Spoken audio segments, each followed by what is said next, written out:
Hakuna anoda kubereka benzi, anobereka benzi rinorwadzisa mubereki waro. Munhu wese ane chishuwiro kuti dai mwana wangu aita zvakanaka muupenyu. Ndiripo kana ndisisipo, vana vedu vanokosha.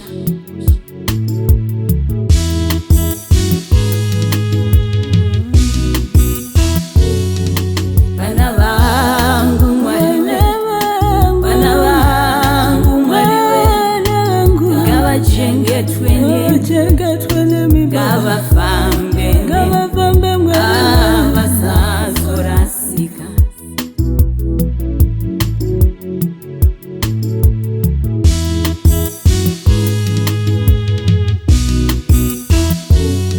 Ndarangarira Davhidhi asiya nhaka yamashoko.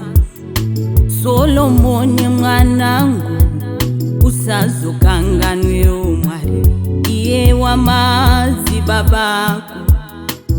Inzwa kasolo, uyu mwari usasiye. Ndiye wakatichengeta, ndiye watisvitsawo pano.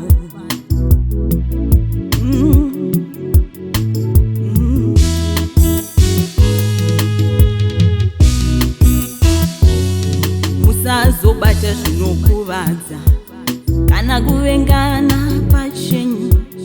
Musazodeura ropa, apa vana vangu ndataura. Musazobate zvinokuvadza kana kuvengana pachenyu. Musazodeura ropa, apa vana vangu ndataura.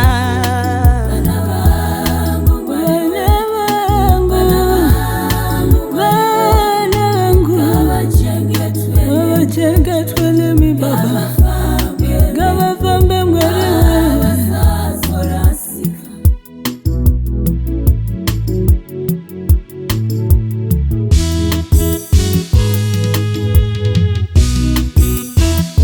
kana tichinge taenda kumusha kuna baba, usazokanganwa mwari, ndiye wakatisvitsawo pano.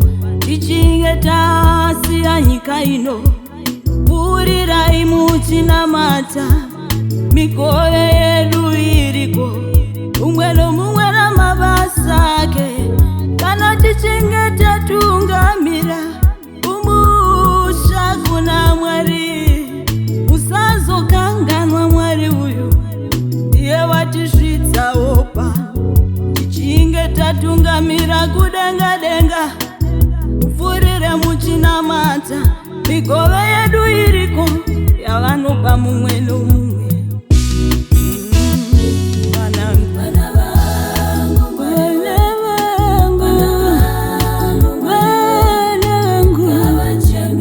Gavachengetwe nemi baba.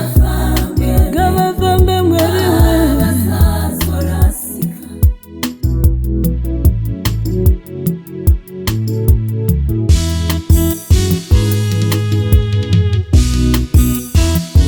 vanhu vaMwari vanokosha, vafundisi ngavaremekedzwe. Musazotaura zvakaipa, ilaivha yamagetsi anopisa. Mukadaro vana vangu mararama, mukadaro vana vangu mararama, mukadaro vana vangu mararama.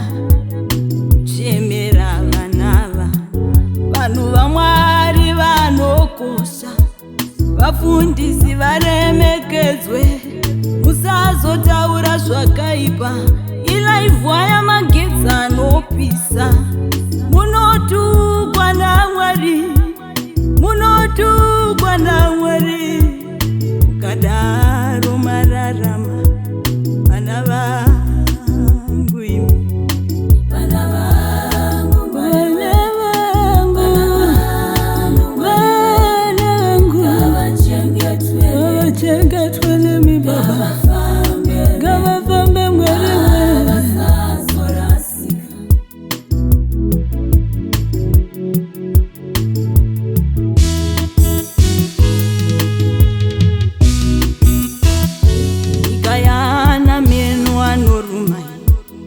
zvirwere zvawandisa, nyika ine zvikara zvinokuvadza, unoparara mwanangu. Zita iri takarishandira iri, takaritamburira, musazorikanganise taendawo.